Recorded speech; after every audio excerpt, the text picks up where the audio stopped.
One day, the mother arrived and recognized her child.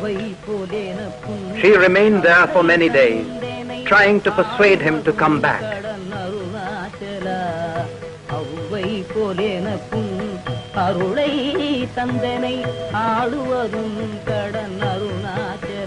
But she had to go back alone.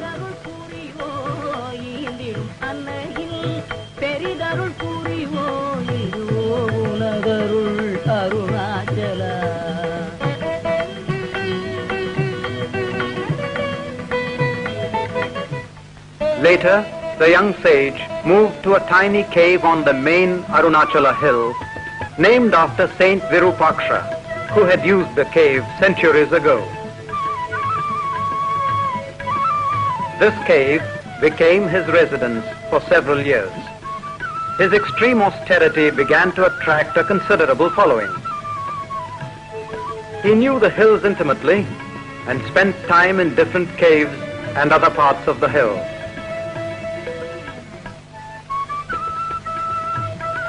For 3 years since his arrival in Tiruvannamalai, he had remained silent.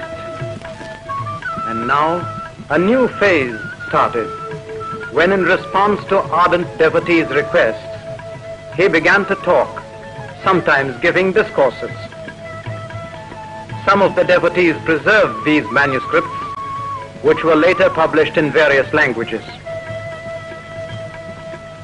A renowned Sanskrit poet and scholar, Ganapati Muni, by a sudden instinct, rushed and climbed the hill to meet the young sage of whom he had heard.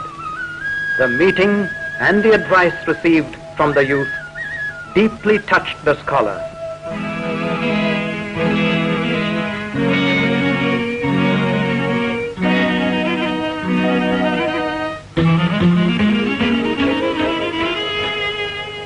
It was Ganapati Muni who declared that henceforth the young sage would be known as Bhagavan Sri Ramana Maharshi.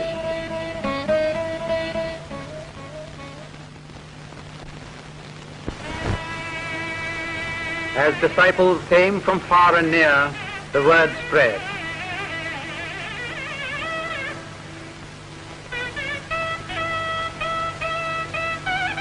The Maharshi's extraordinary intellectual and spiritual accomplishments were revealed to the world through books in many languages. The Maharshi's mother, Alagammal, left her home and surroundings and came to stay with her ascetic son.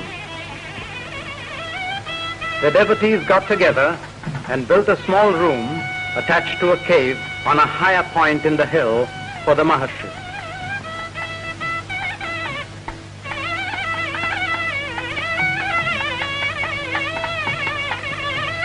From 1916, for about 7 years, Skandashramam became the Maharshi's abode.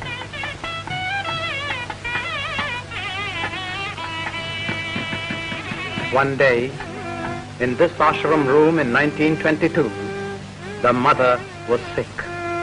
The Maharshi sat by her side the whole day long till the end came. A disciple remarked, "She has passed away." The Maharshi corrected, "No, she has been absorbed." A modest thatched roof samadhi was built for the mother on the foot of the hill, which later developed as a temple and as the nucleus of the Ramanashramam.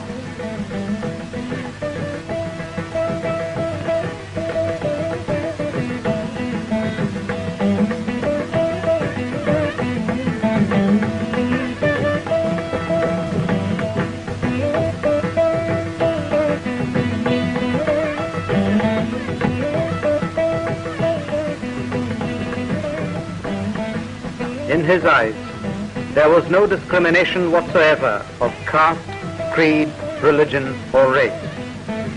He was accessible to anyone who came to him.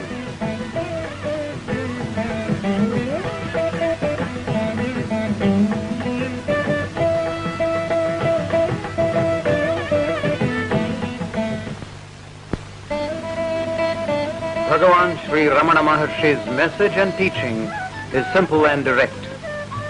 It does, however, need determination and effort. To him, all men are already realized souls. You have to merely remove the ignorance of not knowing yourself. The realization of the self, which is distinct from the body and the ego, can be achieved here and now by unswerving self-inquiry with the question, who am I? There is no presupposition regarding the answer. The question, asked in right earnestness over a period of time, leads to realization. The Maharshi had less use for theoretical abstraction. As you cannot learn swimming by postal tuition, you cannot pursue spiritual inquiry by philosophical conceptualization. It has to be by direct practice of self-inquiry, leading to an experiential understanding of reality. The Maharshi arrived at such an understanding without the influence of textbooks, old or new. If his teaching was identical with the non-dualistic theories of ancient rishis, it is not because of their influence, but because he discovered them through his own experience.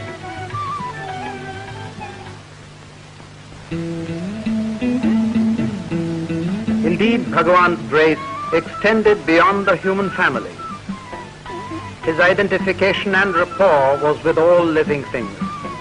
Peacocks, cows, monkeys, dogs, and even snakes on the hillock treated him as a natural master, coming to him to play and receive eatables from him.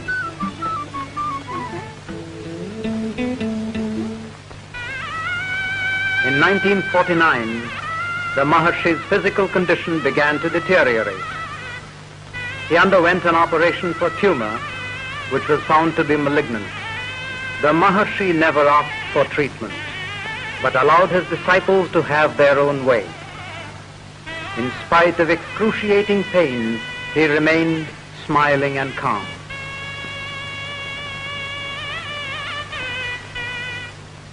On 14th April 1950, he attained Mahasamadhi.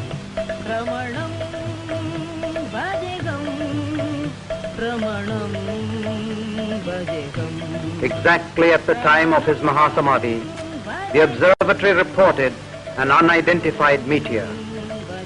The sparkling, radiant meteor flying across the sky was noticed and reported by several thousand people all over South India.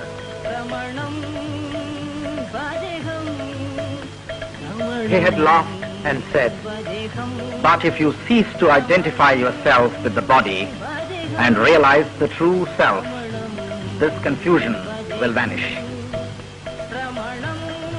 You are eternal, and others also will be found to be eternal. Until this is realized, there will always be grief due to false values." Yet people cried, "Ramanam Bhadeham, Ramanam Bhadeham, Ramanam Bhadeham." To his devotees, he is still very much there in the ashram. His presence is deeply felt. Arunachala Shiva, Arunachala Shiva, Arunachala Shiva, Arunachala, Arunachala Shiva, Arunachala Shiva, Arunachala Shiva, Arunachala. Kannuku kannai, kannindri kaanone, kaanuvadevar paar, Arunachala. Kaantamirungu pol, கவர்தேனை விடாமல் கலந்தே நொடிருப்பாய் அருணாச்சல.